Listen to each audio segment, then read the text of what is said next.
بسم اللہ الرحمن الرحیم۔ آپ دیکھ رہے ہیں YouTube channel overseas production USA اور اپنے قسطوار پروگرام درمیانی جنت کے خیال پر مبنی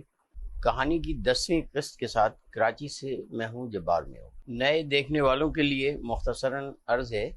کہ یہ کہانی ایک ایسے خیال پر مبنی ہے جس میں انسان زمین پر گزاری ہوئی زندگی جو اسے ایک خاص مدت کے لیے اللہ نے عطا کی ہے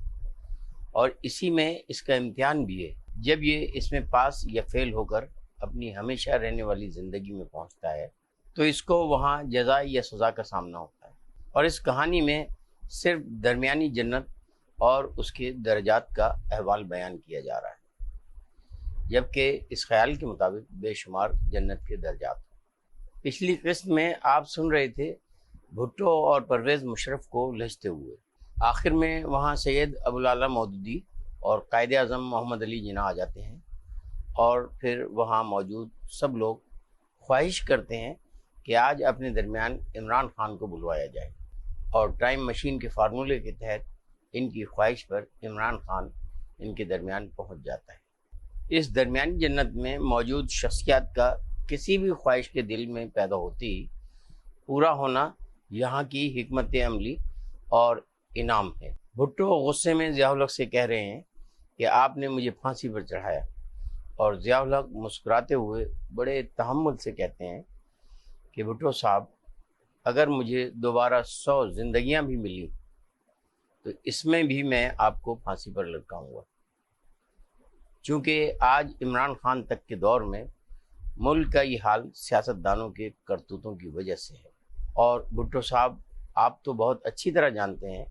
کہ آپ نے اپنے ہی دوستوں کے ساتھ کیا کچھ نہیں کیا۔ جمہوریت سے تو آپ کو سخت نفرت تھی، اور بھٹو ندامت سے سر جھکا لیتا ہے۔ اچانک ایک 18 گھوڑوں والی بگی سے عمران خان اتر رہے ہیں،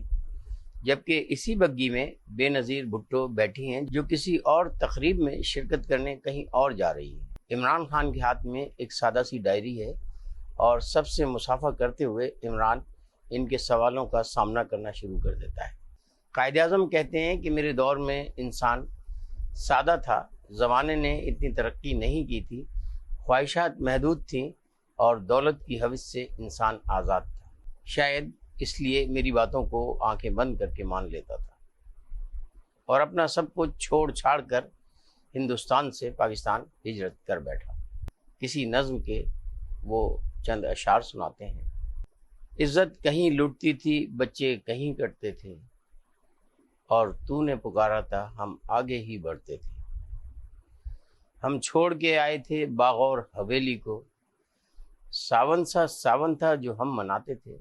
مگر عمران، آج آسائشوں کے دور میں آپ کی بات خلق خدا جس طرح سنتی ہے، آپ نے ہم سب کو پیچھے چھوڑ دیا ہے۔ پرویز مشرف کہتے ہیں کہ جمہوریت وموریت سب فضول باتیں ہیں، کسی بھی بڑے مقصد کو حاصل کرنے کے لیے فیصلے کوئی ہجوم نہیں کرتا، اور اگر عمران آپ خود سوچیں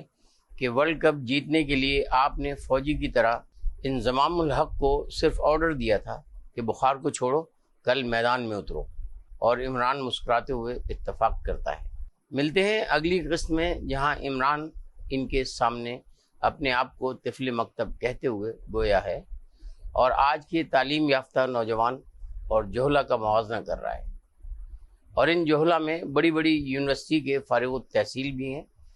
جب تک کے لیے اللہ حافظ، یار باقی صحبت زندہ، امریکہ و پاکستان زندہ باد۔